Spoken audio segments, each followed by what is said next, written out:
오늘 은혜 받으실 하나님의 말씀은 출애굽기 22장 1절에서 6절까지 말씀입니다.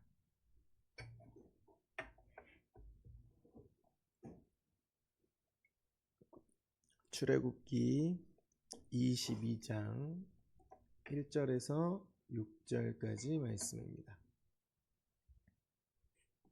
한 목소리로 읽겠습니다. 시작. 사람이 소나 양을 도둑질하여 잡거나 팔면 그는 소 한 마리에 소 5마리로 갚고 양 한 마리에 양 4마리로 갚을지니라. 도둑이 뚫고 들어오는 것을 보고 그를 쳐 죽이면 피 흘린 죄가 없으나 해 돋은 후에는 피 흘린 죄가 있으리라.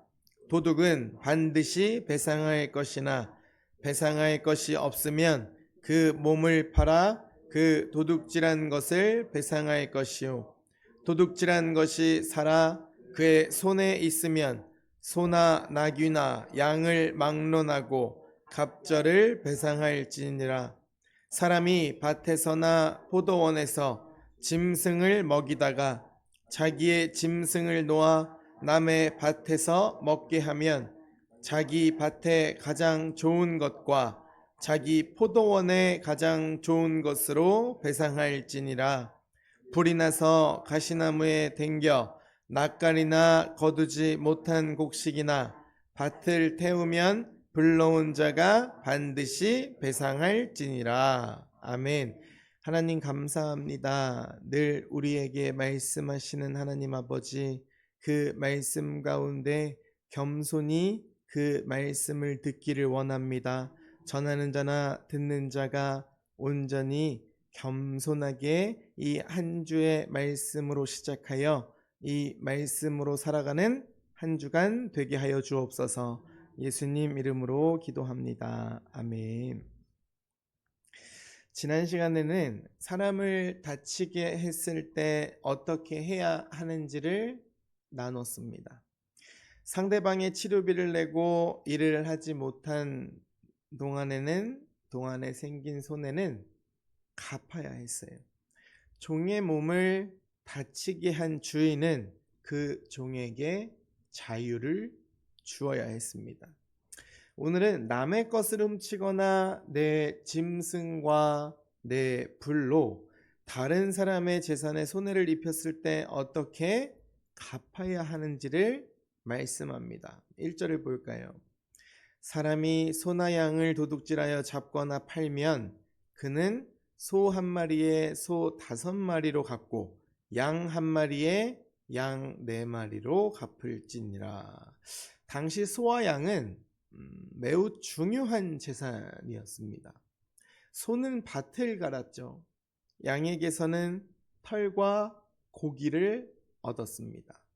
소나 양을 잃으면 그날의 손해가 문제가 아니라 앞으로 농사를 짓고 살아갈 일까지 어려워졌다는 거예요. 도둑이 훔친 소나 양을 이미 잡았거나 팔아버리면 주인은 자기 짐승을 다시 찾을 수가 없게 돼버리죠. 그래서 훔친 사람에게 더 많이 갚게 하셨습니다. 소 한 마리를 훔쳤다면 5마리로, 양 한 마리를 훔쳤다면 4마리로 갚았습니다. 근데 훔친 것만 돌려주고 끝낼 수 없었습니다. 남에게 입힌 손해까지 갚아야 했어요. 2절과 3절에는 집에 들어온 도둑을 어떻게 다루는지 나옵니다. 도둑이 뚫고 들어오는 것을 보고 그를 쳐 죽이면 피 흘린 죄가 없으나 해 돋은 후에는 피 흘린 죄가 있으리라. 밤에 도둑이 집의 벽이나 문을 뚫고 들어왔어요. 깜깜한 밤에는 누가 들어왔는지 모릅니다. 알기 어렵죠. 무기를 들었는지 가족을 해치려는지 판단하는 것이 불가능합니다. 그런 상황에서 도둑을 막다가 도둑이 죽어버리면 집주인에게 사람을 죽인 죄를 묻지 않았습니다. 자기 가족을 지키려다가 벌어진 일이었기 때문입니다. 해가 뜬 뒤에는 달랐어요. 낮에는 사람을 볼 수 있었고 도움도 요청할 수 있었습니다. 도둑을 붙잡아서 재판받게 하고 훔친 것을 갚게 했어요. 재산을 훔친 죄는 배상으로 처리했습니다. 도둑이라고 해서 생명을 마음대로 빼앗게 하지는 않으셨다는 것입니다. 도둑은 반드시 훔친 것을 갚아야 했습니다. 갚을 재산이 없으면 일정 기간 동안이라도 일을 해서 갚게 했습니다. 4절입니다. 도둑질한 것이 살아 그의 손에 있으면 소나 나귀나 양을 막론하고 갑절을 배상할지니라. 훔친 짐승이 아직 살아있고 도둑의 손에 남아있으면 갑절로 갚았어요. 소 한 마리를 훔쳤다면 소 2마리로 갚았어요. 훔친 짐승을 돌려주고 한 마리를 더 냈습니다. 도둑질로 이익을 얻지 못하게 하신 것입니다. 남의 것을 가져가면 오히려 더 많은 것을 내놓게 만드신 거예요. 5절을 보겠습니다. 사람이 밭에서나 포도원에서 짐승을 먹이다가 자기의 짐승을 놓아 남의 밭에서 먹게 하면 자기 밭에 가장 좋은 것과 자기 포도원에 가장 좋은 것으로 배상할지니라. 자기 짐승이 남의 밭에 들어가서 그 짐승이 곡식과 포도를 먹어버렸습니다. 그러면 농부가 오랫동안 공들이고 키운 농작물이 망가져 버리죠. 그때 짐승의 주인은 자기 밭에서 가장 좋은 곡식과 가장 좋은 포도로 갚아야 했어요. 먹고 남은 것이나 질이 떨어지는 것으로 갚지 못했습니다. 자기에게 있는 좋은 것으로 갚았습니다. 우리가 다른 사람의 물건을 망가뜨렸을 때도 같은 마음이 필요합니다. 남의 빌린 물건을 잃어버렸다면 같은 물건으로 갚아야 하고, 값이 가장 싼 것만 찾기보다 그 사람이 입은 손해가 무엇인지 생각하고 제대로 정직하게 갚아야 한다는 것입니다. 6절입니다. 불이 나서 가시나무에 댕겨 낯가리나 거두지 못한 곡식이나 밭을 태우면 불러온 자가 반드시 배상할지니라. 여기에서 댕겨라는 말은 불이 옮겨 붙었다는 뜻입니다. 낯가리라는 말은 수확한 곡식을 한 곳에 쌓아둔 그 더미를 말합니다. 당시에는 밭 가까이에 마른 가시나무가 많았어요. 불이 붙으면 주변의 곡식과 밭까지 번질 수 있었습니다. 그렇게 다른 사람의 곡식이 다 타버리면 불을 낸 사람이 그 손해를 갚아야 했습니다. 자기 행동으로 이웃의 재산에 피해가 생겼다면 그 일을 외면하지 않고 생긴 손해를 갚게 하신 말씀입니다. 오늘 본문에는 여러 가지 사건들이 나와요. 물론 지금의 시대에 적용되는 법은 아닙니다. 남의 소나 양을 훔쳤고 자기 짐승이 남의 밭을 망쳤고 자기가 놓은 불이 남의 곡식을 태웠습니다. 그런데 이 모든 경우에 똑같은 말이 나옵니다. 배상할지니라. 배상할지니라 라는 똑같은 말이 나와요. 배상한다 라는 것은 손해를 그대로 갚는다 라는 뜻입니다.